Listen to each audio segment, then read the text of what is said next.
बस जोर से नारा लगाना है, सिर्फ 2 मिनट का काम है। बोलो भगवान परशुराम की, बोलो भगवान परशुराम की।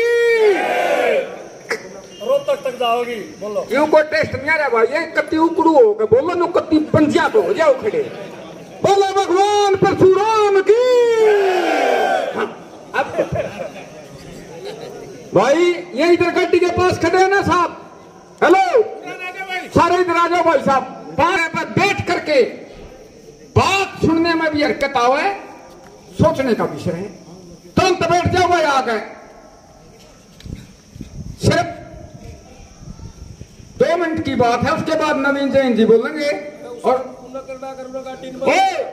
गाड़ी वाले करना हो गया, बंद कर देना तुरंत, 5 मिनट के बाद ठंडा दिए।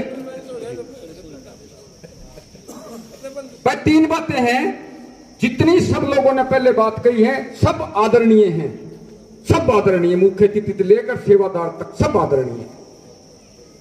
एक बात तो भाई मैं बलवान शर्मा जी के बारे में जरूर बता दूं। आज मदद नहीं कर रहा, मैं 20 साल से जानता, 15 साल से इसको।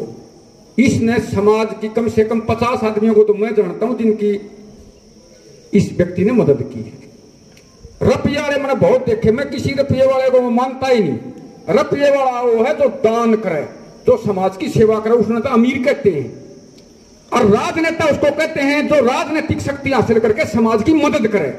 और 2 कारणों से अपने समाज का नाश हुआ भाई, एक तो राजनीतिक पंडितों ने किया है, एक पैसे वाले ब्राह्मणों ने किया है। राजनीतिक ब्राह्मण तो आम ब्राह्मण को अछूत समझने लग जाता है, और जो पैसे वाला पंडित है वो बात करके ही खुश नहीं होता। खैर, और भी बहुत समस्याएं बताई, उन सब का समाधान करने की जो योजना है वो तैयार कर दी गई है। जितनी भी समस्याएं हैं अब उनके बारे में एक्सप्लेनेशन नहीं देने की स्थिति में है। तैयार यह कर दिया गया है कि अगले 100 साल तक, ध्यान से सुन लियो भाई, मुख्यमंत्री तो 5 साल बने हैं, मंत्री 5 साल बने, को 7 साल, को 8 साल, अगले 100 साल तक ब्राह्मण समाज का किस प्रकार से कल्याण होगा उसकी पूरी रणनीति तैयार करने के बाद उसको कार्यान्वित करने के लिए पंडित नवीन जैन जी 36 और 37 बिरादरी के साथ मैदान में आ चुके हैं। तो ये बताते हैं कि समस्या यह है, समस्या यह है, समस्या यह है। सारी समस्याओं का निराकरण करने की पूर्ण तरह से योजना बना करके 24 घंटे के लिए 24 घंटे के लिए उन पर काम शुरू हो चुका है। एक बात। दूसरी बात, मैं काफी वर्षों तक पूरे प्रदेश में भ्रमण करता रहा, दादा परशुराम जिंदाबाद बोलता रहा। बोलते बोलते बोलते बोलते मुझे ऐसा प्रतीत कभी नहीं हुआ कि मैं कुछ कर सकता। मैं हार थक के, हमारे घर पर दादा परशुराम की मूर्ति लगा रखी हमने, मैं उसके पास गया। अहम कदापि न सत्यम वदते, मैं झूठ नहीं बोल रहा, मैं दादा परशुराम की सौगंध खाकर कहता हूं, मैं बिल्कुल सच आपको बताऊंगा। मैं उसके पास गया, मैं कहा दादा मेरे बस की बात नहीं रही। इसलिए नहीं कि मैं थक चुका हूं, इसलिए नहीं कि मेरा मन हार गया, इसलिए नहीं कि मेरा शरीर, मुझे ऐसा प्रतीत होने लग गया कि अब बड़ा मुश्किल का काम है। मैंने दादा को एक रिक्वेस्ट करी, मैं कहा दादा यदि तू वास्तव में है, वास्तव में यदि तू है तो मेरे समाज का कल्याण कर दे, वरना मैं तन्ने भी नहीं मानूंगा, ना तुम्हारा दादा और ना तेरे पोती।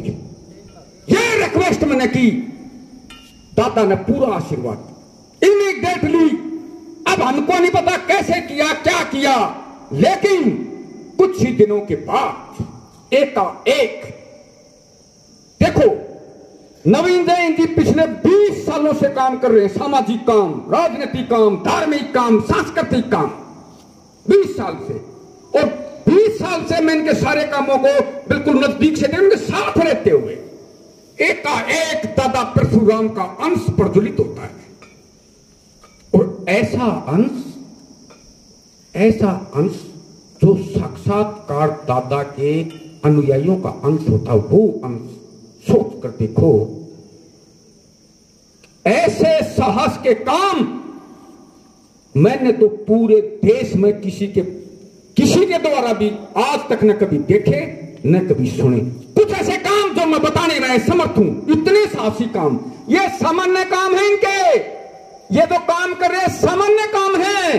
अन्ना हजारे का आंदोलन पता किसने चलाया था देश में? नवीन जयंत। पता है आप लोगों को कितना बड़ा आंदोलन पूरे देश का चलाने में महत्वपूर्ण भूमिका नवीन जयंत की। इसके बाद पता नहीं कितने काम किए, वो आपके पास पहुंच भी गए अगर पहुंच भी जाएंगे।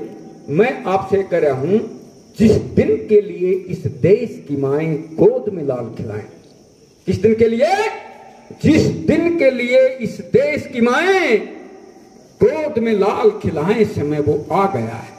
जिस दिन के लिए हमारा जन्म हुआ है, हमारी रगों में खून दौड़ता है, हमारे माँ बाप ने हमको पैदा किया है, यदि उनके मान सम्मान की रक्षा नहीं कर सकता तो इससे अच्छी मौत है। और ऐसे जीवन से अच्छी मौत है जिसको जीने में सम्मान ना हो। और उस सम्मान, मान, वो संस्कार, वो सब कुछ दिलाने के लिए मैं ये नहीं कहता मेरी रिक्वेस्ट पर, हजारों ने रिक्वेस्ट की होगी। दादा परशुराम ने अपना अंश नवीन जयंत में भेज दिया है, यह बात नोट कर ली। अब उनकी आवाज सुनने के लिए सब लोग तैयार हैं। एक बात याद रखना, अब नहीं तो कभी नहीं।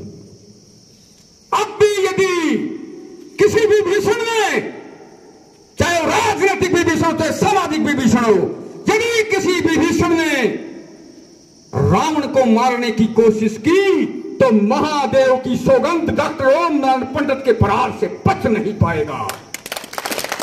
मैं उन्हीं विभीषणों को चेतावनी देना चाहता हूं, जब जब हमारा समाज विकास की तरफ जाता है, जब जब कोई धरती पुत्र समाज की रक्षा के लिए आता है, तो कोई न कोई विभीषण को मारने के लिए, मरवाने के लिए तैयार हो जाता है। अब विभीषणों को मारने के लिए मैं तैयार हूं और ब्राह्मणों के दुश्मनों को मारने के लिए, किसी भी सरकार का वध करने के लिए नवीन जयंत तैयार है।